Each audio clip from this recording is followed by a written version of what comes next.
Halo semua, pada video ini saya akan menjelaskan sastra Tiongkok atau lebih tepatnya realisme sosialis Tiongkok. Di akhir-akhir video saya akan menjelaskan cerpen dari Lusun yang berjudul Catatan Harian Orang Gila. Seperti yang Anda ketahui bahwa sastra Tiongkok itu sangat terkait dengan sejarah. Jadi dia tidak bisa dipisahkan dengan sejarah. Kalau Anda menyaksikan film-film kolosal Tiongkok, nah itu sebetulnya adalah sejarah Tiongkok itu sendiri. Dan itu adalah karya sastra. Kenapa disebut sebagai karya sastra bukan sekadar karya sejarah? Karena ada imajinasi yang membumbui sejarah itu. Ya masa sih orang bisa terbang gitu ya? Ada naga gitu misalnya. Atau Anda pernah menonton film Monkey King? Siapa tuh? Biksu Tong gitu ya, perjalanan ke barat. Nah, itu sebetulnya juga adalah sejarah, tapi dibumbui oleh fiksi di dalamnya. Nah, selain itu, sastra Tiongkok juga terkait dengan kekuasaan. Jadi pada pada perjalanan sejarahnya, karya sastra Tiongkok itu selalu memiliki hubungan dengan kekuasaan, baik itu kerajaan maupun pemerintah yang berkuasa pada saat itu. Oke, sejarah sastra Tiongkok dibagi menjadi dua periode. Yang pertama adalah masa kedinastian dan yang kedua adalah masa republik. Nah, di masa kedinastian ada dua periode lagi, yaitu masa dinasti Tang dan dinasti Song. Nah, pada masa dinasti Tang, sastra atau karya sastra banyak mengisahkan kisah-kisah spiritual atau juga bisa disebut sebagai kisah aneh gitu ya. Para penulis tersebut mendapatkan persetujuan dari penguasa. Akhirnya cerita-cerita itu populer. Jadi karena cerita-cerita itu mendapat persetujuan atau direstui oleh penguasa sehingga populer pada masa itu. Kisah-kisah spiritual populer pada masa itu. Kemudian pada masa dinasti Song, nah ini agak berbeda dengan masa sebelumnya. Pada masa ini, penguasa melarang sastrawan untuk berbicara tentang keadaan yang aktual.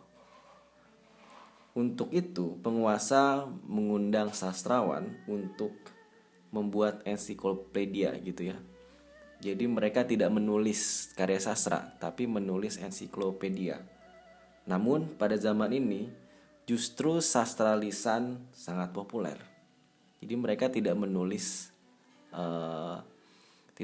karya sastra tapi ensiklopedia. Nah, tapi malah sastra lisan menjadi lebih populer. Nah, dalam sastra lisan itu kisah-kisah masa lalu dibicarakan. Lanjut, setelah dinasti Qing runtuh oleh revolusi Tiongkok ya, muncul masa yang baru bagi Tiongkok, yaitu masa republik. Nah, di masa republik ada beberapa periode lagi. Yang pertama adalah sastra progresif, kedua sastra revolusioner, ketiga sastra proletar, dan terakhir sastra luka. Nah, Lusun berada pada sastra progresif ya, periode sastra progresif. Nah, pada periode ini, Konfusianisme dinilai gagal menjadi dasar ideologi negara.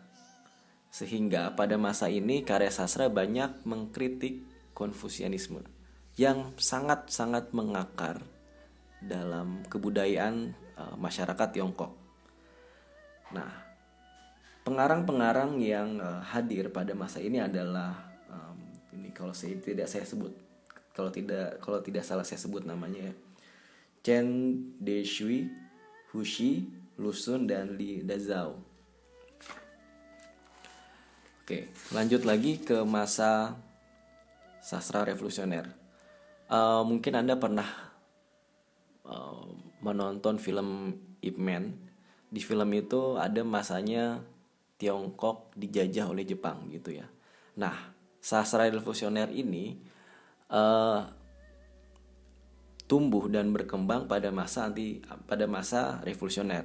Nah, mereka adalah sastra yang anti penjajahan. Seperti itu. Nah, karya atau sastrawan yang hadir pada masa ini adalah Mao Dun ya, dengan judul karyanya yaitu Spring Silkworm atau apa, Ulat Sutra musim semi ya. Oke, lanjut lagi. Setelah penjajahan Jepang itu berakhir, Tiongkok masuk pada periode komunisme yang sangat kuat yang dipimpin oleh Mao Zedong. Anda kenal ya Mao Zedong. Pada saat itu kira-kira setelah 1945 ya, Mao Zedong berkuasa dan dia mengkampanyekan revolusi kebudayaan. Nah, revolusi kebudayaan itu adalah revolusi yang yang radikal begitu ya. Kalau Anda lihat poster-poster Mao Zedong di Google gitu, nah itulah seperti itulah revolusi kebudayaan. Mao Zedong itu kayak Tuhannya gitu, Tuhannya Tiongkok gitu loh. Sangat diagungkan. Kalau Anda lihat lagi di poster Mao Zedong ya, revolusi kebudayaan ketika itu, orang-orang yang ada di poster itu memegang buku merah ya. Nah, buku itu adalah buku yang berisi pidato-pidato Mao Zedong. Nah, buku itu menjadi pedoman hidup gitu loh, kayak kitab suci gitulah. Nah, pada masa ini sastra tentu saja sangat terkait dengan kekuasaan. Sastra menjadi alat propaganda. Pokoknya semua seni, semua hal itu jadi alat propaganda pemerintah. Bagaimana kehidupan di Tiongkok ketika itu ya? Kehidupan di Tiongkok ketika itu ya, kalau dari sudut pandang lain sih cukup menderita karena banyak orang yang anti terhadap revolusi yang dijalankan oleh Mao Zedong. Orang-orang itu kemudian lari dari Cina daratan ke Cina kepulauan gitu ya, kayak Hong Kong, pokoknya Cina, Taiwan kayak gitu-gitu. Nah, termasuk ke Indonesia. Nah, kesusastraan pada masa itu disebut kesusastraan proletar ya, karena berkisah tentang proletar. Jadi kalau misalnya Anda baca cerpennya Shevchenko dari Uni Soviet, nah karya sastra yang seperti itulah yang hadir pada masa ini. Nah, setelah Mao Zedong meninggal dan revolusi kebudayaan berakhir, nah muncullah sastra luka. Sastra luka ini menghadirkan trauma-trauma yang ada pada masa revolusi kebudayaan. Sastra yang menghadirkan trauma-trauma yang ada pada masa sastra atau ya pada masa sastra proletar atau revolusi kebudayaan Mao gitu ya. Nah, jadi kisah-kisahnya kisah-kisah murung. Memang revolusi kebudayaan itu sangat berimpak ya terhadap masyarakat Tiongkok gitu. Jadi masyarakat Tiongkok yang telah mengalami masa revolusi kebudayaan itu kayak ya punya traumatis tersendiri gitu. Oke. Lanjut lagi ke slide selanjutnya. Nah, tentang realisme sosialis Tiongkok. Ini saya ambil dari artikelnya Wu Riandari ya, yang berjudul Kesusastraan Kontemporer Cina. Nah, Anda bisa membaca itu. Dia mencatat bahwa karya sastra dan realitas atau kebijakan pemerintah atau kondisi sosial politik saling berhubungan. Misalnya pada sastra masa Republik, setelah jatuhnya kedinastian pada 1911, terjadi perubahan tren sastra. Pada masa itu sejumlah kaum intelektual berupaya meninggalkan nilai-nilai lama yang masih berpegang teguh pada feodalisme dan konfusianisme. Oke, saya lupa menjelaskan bahwa konfusianisme itu sangat feodal.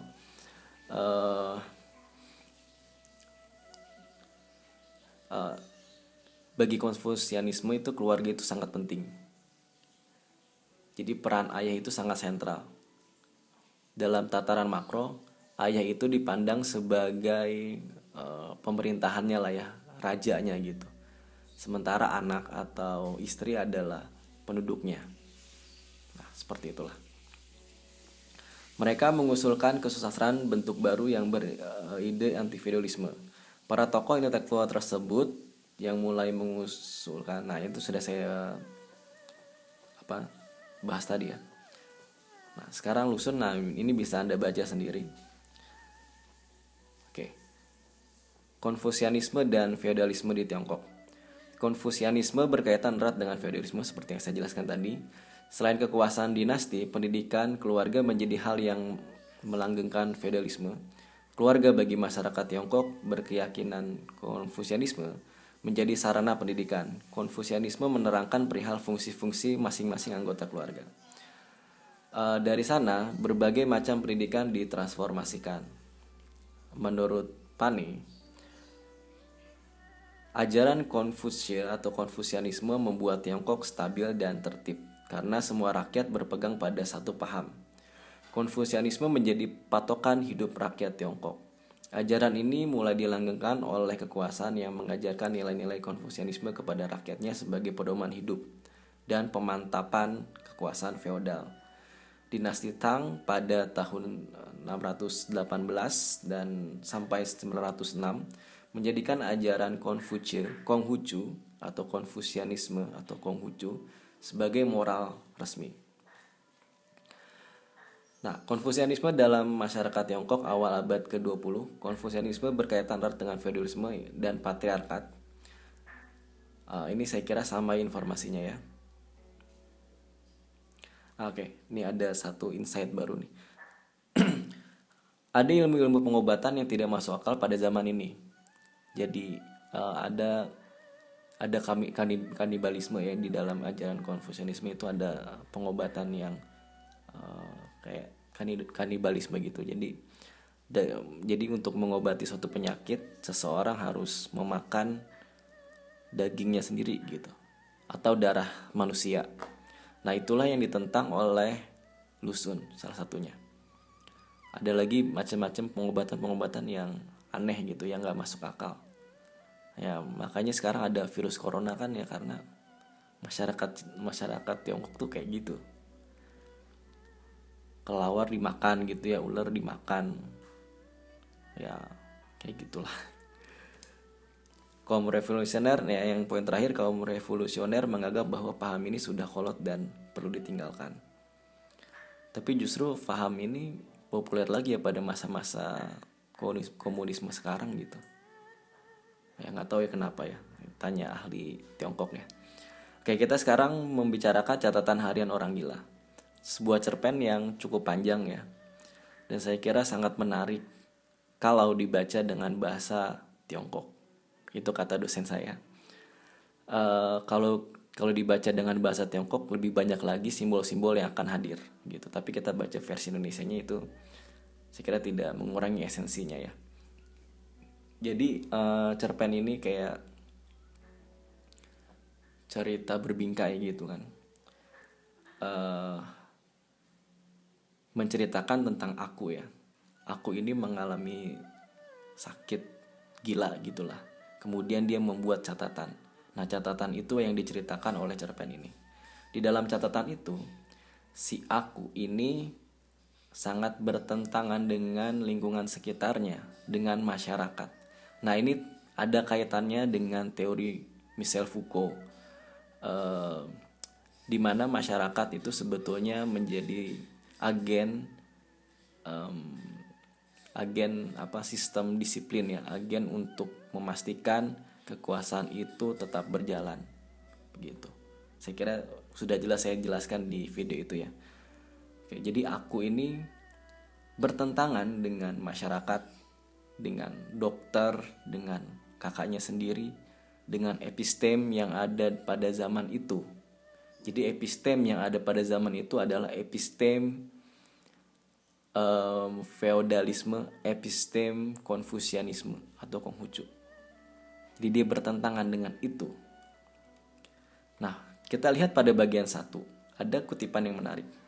Tokoh aku berkata, aku mulai sadar bahwa selama 30 tahun aku berada dalam kegelapan, tetapi kini aku harus sangat berhati-hati. Nah, 30 tahun masa kegelapan itu adalah masa ketika si aku ini masih menganut paham Konfusianisme, begitu ya. Kemudian dia mulai sadar, dan ketika sadar bahwa Konfusianisme itu salah, nah artinya kan dia bertentangan dengan episteme pada zaman itu. Nah dia dianggap gila atau tidak sesuai dengan episteme pada masa itu. Bisa dipahami kan hubungan antara episteme dengan dengan cerpen ini, teori Foucault dengan cerpen ini. Bagian 2. Pada bagian kedua dalam catatan harian, tokoh aku menceritakan hal yang membuatnya dikucilkan oleh orang-orang. Mungkin karena 20 tahun yang lalu ia pernah menginjak kitab milik Tuan Guzui. Nah, Guzui itu dalam bahasa Indonesianya itu adalah masa lalu ya, kitab masa lalu gitu. Berarti Tuan masa lalu gitu, atau kitab masa lalu.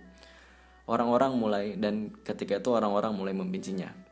Pada bagian ketiga juga ada kutipan yang menarik. Pada bagian ketiga dari catatan harian, tokoh aku menceritakan bagaimana seorang penjahat disiksa hingga mati. Jantung dan hati penjahat itu dimakan untuk meningkatkan keberanian masyarakat desa Anak Serigala. Pada bagian ini, kata kanibalisme disebut juga. Bagi tokoh aku, Konfusianisme dan feodalisme adalah primitif. Jadi memang ada ya, pada saat itu ada pemberontak yang memberontak dinasti Qing, kemudian dia dihukum mati dengan cara jantungnya itu diambil dan hatinya diambil juga, kemudian dimakan. Nah, itu ganas sekali ya. Jadi ya kayak gitulah kanibalisme yang terjadi pada masa kedinastian. Nah, ini ada kutipannya, bisa Anda baca sendiri kutipannya. Bagian berikutnya, aku telah mengundang Tuan Ho ke sini, kata kakakku, untuk memeriksaku. Tuan Ho ini adalah dokter ya kalau nggak salah. Baiklah, kataku. Tetapi sebenarnya aku tahu bahwa lelaki tua ini seorang algojo yang sedang menyamar. Dia pura-pura memeriksa denyut nadiku untuk mengetahui seberapa gemuk tubuhku. Dengan melakukan hal itu, ia akan mendapatkan bagian dari dagingku. Tetapi aku tetap tidak takut. Meskipun aku tidak makan daging manusia, aku tetap lebih berani dibandingkan dengan mereka. Aku ulurkan kedua tanganku, ingin tahu apa yang ia lakukan. Lelaki tua itu duduk, menutup matanya, meraba-raba untuk beberapa saat. Lalu ia buka matanya dan yang tidak jujur itu berkata, Lalu ia buka matanya yang tidak jujur itu berkata, "Jangan biarkan angan-anganmu bersama dirimu. Istirahatlah dengan tenang untuk beberapa hari, dan kamu akan segera sembuh." Nah, jadi relasi kuasa antara aku dengan Tuan Ho yang dokter itu ya seperti itu. Yang saya sudah jelaskan di video sebelumnya. Ini relasi antara kuasa antara dokter dengan pasien. Dokter punya kuasa penuh atas pasien karena dia memiliki pengetahuan. Sementara pasien ya menerima saja apa yang dilakukan oleh dokter. Pada bagian akhirnya tokoh aku sembuh dari kegilaan. Artinya tokoh aku kembali lagi menuruti atau mengikuti episteme pada masa itu, yaitu percaya terhadap Konfusianisme. Jadi kesimpulannya, pada cerpen itu, Lusun mencoba merepresentasikan kondisi sosial, peristiwa, dan mentalitas atau episteme pada masa transisi atau 8 tahun pasca berdirinya pemerintahan republik. Konsep kegilaan sendiri ditentukan oleh episteme, suatu zaman, dan ilmu pengetahuan. Feodalisme, kanibalisme, dan Konfusianisme menjadi episteme tokoh orang-orang dalam cerpen ini. Itulah yang menyebabkan tokoh aku didefinisikan sebagai orang gila, karena ia memiliki sikap bahwa anti-feodalisme, anti-kapitalisme, anti-kanibalisme, dan sikap skeptis terhadap Konfusianisme. Selain itu, ilmu pengetahuan kedokteran turut andil dalam usaha mendefinisikan kegilaan tokoh aku. Disinilah relasi antara unsur tokoh dalam cerpen dan konsep kegilaan. Cerpen ini memperlihatkan perubahan konstelasi kekuasaan dari kekuasaan tradisional, masa dinasti, ke kekuasaan modern, sistem disiplin. Sistem disiplin membentuk standar-standar manusia normal pada zaman tertentu. Sementara, tokoh aku berada di luar standar itu. Dan oleh karena itu, ia dinilai sebagai manusia yang tidak normal, tidak wajar, atau gila. Pada gilirannya, tokoh aku berhasil dikuasai, disembuhkan, atau disivilisasi oleh sistem disiplin, masyarakat, dan ilmu kedokteran atau dokter. Hal ini menjadi pengakuan tokoh aku bahwa anti-feodalisme, anti-kanibalisme, dan sikap skeptis terhadap konfusianisme adalah hal yang gila. Sekian video ini, terima kasih. Selamat belajar.